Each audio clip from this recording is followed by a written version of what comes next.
Nagarjuna university gate దగ్గర వైఎస్ఆర్సీపీ నేతలు బైఠాయించారు. రిషితేశ్వరి కేసులో నిజ నిర్ధారణ వచ్చిన నేతలను పోలీసులు అడ్డుకున్నారు. దీంతో వారు ధర్నాకు దిగారు. పూర్తి వివరాలు మా కరెస్పాండెంట్ రవీందర్ అందిస్తారు. రవీందర్, చెప్పండి, దీనికి సంబంధించి మీ దగ్గర ఉన్న అప్డేట్స్ ఏంటి? రైట్ గౌతమి, మొత్తానికి రిషితేశ్వరి ఆత్మహత్య ఘటన నేపథ్యంలో వైఎస్ఆర్ కాంగ్రెస్ పార్టీ సంబంధించిన నిజ నిర్ధారణ కమిటీ ఈ రోజు యూనివర్సిటీని సందర్శించబోతుంది. ఇందులో భాగంగా నిన్నటి రోజునే వైస్ ఛాన్సలర్తో అనుమతి కూడా తీసుకున్న పరిస్థితి. అయితే ఈ రోజు చూస్తే మాత్రం యూనివర్సిటీ మెయిన్ గేట్ బయట పోలీసులు అందరూ కూడా అడ్డుకున్న పరిస్థితి మనం విజువల్లో చూస్తున్నాం. ఏకంగా సభ్యులందరూ కూడా ఇక్కడ ఆందోళన చేస్తున్నారు. అనుమతి తీసుకున్నా కూడా ఎందుకు లోపలికి అనుమతించట్లేదంటూ వీరు ప్రశ్నిస్తున్నారు. ప్రస్తుతం మనతో మాట్లాడేందుకు నిజ నిర్ధారణ కమిటీ సభ్యులు ఉన్నారు. సార్, పాదసారి గారు చెప్పండి, పోలీసుల వైఖరిని కానీ ఇక్కడ జరుగుతున్న పరిణామాలు చూస్తుంటే ఏమనిపిస్తుంది? దీంట్లో ఈ సంఘటనలో యూనివర్సిటీ అధికారుల పాత్ర ఇక్కడ ఘోరమైన తప్పిదం జరిగినట్టు కనపడుతుంది. దాన్ని కప్పిపుచ్చుకోవడానికి యూనివర్సిటీ యాజమాన్యం ప్రయత్నం చేస్తున్నట్టు కనపడతా ఉంది. నిన్న మేము వైస్ ఛాన్సలర్తో రిజిస్ట్రార్తో మాట్లాడి ఈ విధంగా మా పార్టీ తరఫున నిజ నిర్ధారణ కమిటీ వేశాము. మేము సభ్యులు కొంతమంది వచ్చి మీతో మాట్లాడతామని టైం తీసుకున్న తర్వాత ఈరోజు రానీయకుండా ఆపటం అనేది కేవలం తప్పిదాన్ని కప్పిపుచ్చుకోవడానికి ప్రయత్నం చేస్తున్నారు తప్పితే ఈ సంఘటనలో బాధ్యుల్ని శిక్షించడానికి ప్రభుత్వం సిద్ధంగా లేదు. ఇది పూర్తిగా ఒక సమయంలో యూనివర్సిటీలో పోలీసు రావడం అనేది ఒక అవమానంగా భావించేవాళ్ళు. కానీ ఈరోజు యూనివర్సిటీని పోలీసు చేతులు అప్పగించి యూనివర్సిటీ ప్రతిష్టని పూర్తిగా దిగదార్చారు ఈ యాజమాన్యం నిరంకుశత్వాన్ని మేము ఖండిస్తూ ఉన్నాం. రిషితేశ్వరి కేసు ఏదైతే ఉందో దాన్ని ఈ ప్రభుత్వం మీద మాకు నమ్మకం లేదు.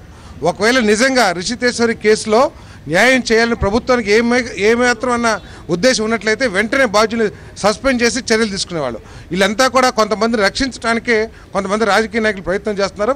కాబట్టి దీనికి యూజీసీ గ్రాంట్స్, కేంద్ర ప్రభుత్వ నిధులు అన్నీ ఉన్నాయి కాబట్టి సిబిఐతో ఎంక్వైరీ చేయించాలని చెప్పేసి మేము డిమాండ్ చేస్తూ ఉన్నాం. ఓకే, మీరేం చెప్తారు? నిన్న వీసీతో కూడా మాట్లాడని చెప్తున్నారు. ఆ సమయంలో ఆయన ఏం చెప్పారు? మీకు అనుమతి ఇచ్చినా కూడా నిరాకరించడానికి ఏ విధంగా చూస్తున్నారు? మా నాయకుడు జగన్మోహన్ రెడ్డి గారు రిషితేశ్వరి విషయంలో ఒక నిజ నిర్ధారణ కమిటీ వేశారు మమ్మల్ని. మేము నిన్న వైస్ ఛాన్సలర్ గారితో మాట్లాడాం. విశ్వవిద్యాలయానికి మా కమిటీ వస్తూ ఉందని చెప్పాం, రమ్మన్నారు. మేమందరం ఇక్కడికి వచ్చేటప్పటికి వైస్ ఛాన్సలర్ గారు లేరు. పోలీసు వారు ప్రజాస్వామ్యాన్ని అపహాస్యం చేస్తూ యూనివర్సిటీని ఒక రకంగా అటానమీని గాలికి వదిలేసినటువంటి వైస్ ఛాన్సలర్ కనిపిస్తల్లా మమ్మల్ని ఇక్కడ ఆపేశారు. ఎందుకు ఆపేశారు? రిషికేశ్వర విషయాన్ని నిగ్గుదేల్చడానికి అంత భయపడాల్సిన పని ఏంది? వైస్ ఛాన్సలరా, పోలీసులా యూనివర్సిటీ వైస్ అడ్మినిస్ట్రేషన్ చేస్తుంది? ప్రజాస్వామ్యం ఇక్కడ విరాజిల్లుతుందా, ఆఘాతం కలిగిస్తూ ఉందా? ఖచ్చితంగా రాష్ట్ర ప్రభుత్వం సమాధానం చెప్పాలా. ఖచ్చితంగా ఈ రిషికేశ్వర విషయం ప్రక్కతో పట్టబోతా ఉంది. బాధ్యులైన ప్రిన్సిపాల్ని రక్షించబోతా ఉన్నారు. ప్రజాస్వామ్యంలో ఉన్నటువంటి అన్ని చట్టాలను ప్రక్కదోవన పెట్టి యూనివర్సిటీని తెలుగుదేశం సొత్తుగా చంద్రబాబు నాయుడు నిరంకుశ పాలనకు నిదర్శనంగా యూనివర్సిటీ రాబోయే రోజుల్లో రాబోతా ఉంది. మమ్మల్ని ఎన్ని శక్తులు లేకపోయినా పోలీసు వ్యవస్థ లేకపోతే మీరు అడ్డుకున్న ఆగేది మాత్రం లేదు. ఏ స్టేజ్కైనా జగన్మోహన్ రెడ్డి గారు రిషికేశ్వర విషయం కానీ ఈ రాష్ట్రంలో ప్రజాస్వామ్యాన్ని కాపాడి విద్యా వ్యవస్థను కాపాడటానికి అన్ని వేళలా వైఎస్ఆర్ కాంగ్రెస్ పార్టీ ముందుంటుందని మీకు తెలియపరుస్తా ఉన్నా. ఓకే, మీరేం చెప్తారు? రిషితేశ్వరి కుటుంబానికి ఎలాంటి పరిస్థితుల్లో న్యాయం జరుగుతుందని మీరు భావిస్తున్నారు? రిషికేశ్వరి సంబంధించి వైఎస్ జగన్మోహన్ నాయకత్వంలో న్యాయం కోసం ఈరోజు ఇక్కడ రావడం జరిగింది. కానీ న్యాయం కోసం వచ్చిన తర్వాత కనీసం లోపల పంపించట్లేదంటే వీళ్ళు ఎక్కడో లోపల ఉన్నట్టు కనబడుతున్నాయి. కానీ ఈ యూనివర్సిటీకి సంబంధించి ఎక్కడెక్కడో నుంచి చదువుకుంటాం నుంచి అమెరికా నుంచి కానీ తర్వాత ఇరాన్ నుంచి కానీ చాలామంది చూడండి వస్తున్నారు. ఇలాంటి యూనివర్సిటీని పాడు చేస్తున్నారంటే దీంట్లో ఎక్కడో లోపం ఉన్నట్టు కనపడతా ఉండి ఈ లోపాన్ని బయటకు తీయడానికి మేము వైఎస్ఆర్ కాంగ్రెస్ పార్టీ తరఫు నుంచి లోనికి వెళ్తుంటే వీళ్ళు ఇక్కడ ఆపారంటే దీన్ని ఎక్కడో లోపం ఉంది. ఈ లోపాన్ని బయట పెట్టాలి, ముందు ఈ సిబిఐ ఎంక్వైరీ చేయాలని చెప్పేసి మేము కోరుతూ ఉన్నాం అనమాట. ఓకే, మీరేం చెప్తారు? ఇలాంటి పరిణామాల నేపథ్యంలో వైఎస్ఆర్ కాంగ్రెస్ పార్టీ రానున్న రోజుల్లో ఏం చేయబోతుంది? ఇది రాజకీయ కోణంలో కాకుండా యూనివర్సిటీ సంబంధించి విలువలను కాపాడాలా. ఎందుకంటే యూనివర్సిటీలు అంటే మేధావులను చేసే కర్మాగారాలు, ఇండస్ట్రీస్గా ఉన్నటువంటి పరిస్థితులు. అటువంటి కర్మాగారాలు ఇవాళ ఉగ్రవాదులను తయారు చేసే కారాగారాలుగా మారుతున్నటువంటి పరిస్థితులు కూడా ఇవాళ కనిపిస్తున్నటువంటి పరిస్థితులు ఉన్నాయి. అందుకనే ఈ రోజున జగన్మోహన్ రెడ్డి గారు అయితే చాలా స్పష్టంగా సూటిగా చెప్తా ఉన్నాడు, ఈ రోజు రాజకీయ కోణంలో చూసే కార్యక్రమం కాదు, యూనివర్సిటీలకి స్వయం ప్రతిపత్తి ఉండాలా, భవిష్యత్తుకు సంబంధించి సమాజానికి సంబంధించి ఉత్తమమైనటువంటి పౌరులుగా తీర్చిదిద్దే ప్రక్రియ చేపట్టాలనే ఆలోచనతోనే ఇవాళ ప్రభుత్వం నియమించినటువంటి కమిటీ కానీ యూనివర్సిటీ వైస్ ఛాన్సలర్ నియమించినటువంటి కమిటీ కానీ రెండు కమిటీల పట్ల కూడా ప్రజలకు కానీ విద్యార్థులకు కానీ ఇవాళ నమ్మకం లేనటువంటి పరిస్థితులు ఇవాళ వైఎస్ఆర్ కాంగ్రెస్ పార్టీ నిజ నిర్ధారణ కమిటీ నియమించినటువంటి పరిస్థితులు.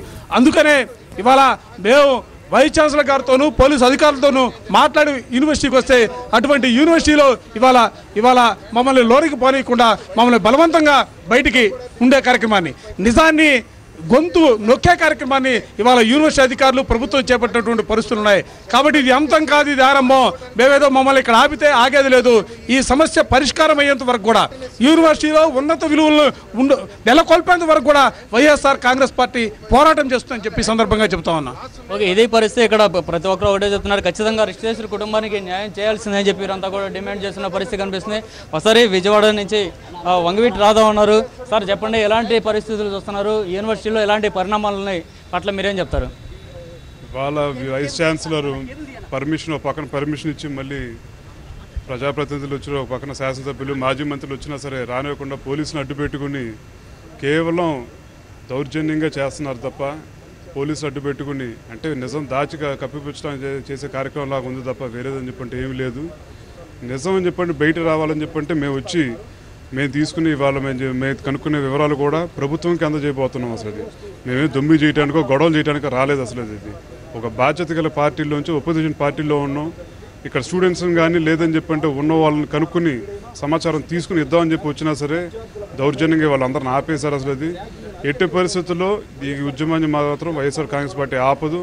అవసరమైతే జ్యుడిషియల్ ఎంక్వైరీ కానీ లేదా సిబిఐ ఎంక్వైరీ కానీ వేయాలి. కాని పక్షంలో మేము కోర్టును కూడా ఆశ్రయించాల్సిన పరిస్థితి కూడా ఉంటుంది. రైట్, ఇది పరిస్థితి చూస్తున్నాం. ఖచ్చితంగా నిజ నిర్ధారణ కమిటీ సభ్యులంతా కూడా ఒకటే డిమాండ్ చేస్తున్నారు. ఈ ఘటన సంబంధించి పూర్తిగా జ్యుడిషియల్ ఎంక్వైరీ నిర్వహించాలి, లేదంటే కనీసం సిబిఐతో అయినా ఎంక్వైరీ చేయాల్సిందని చెప్పి వీరంతా డిమాండ్ చేస్తున్నారు.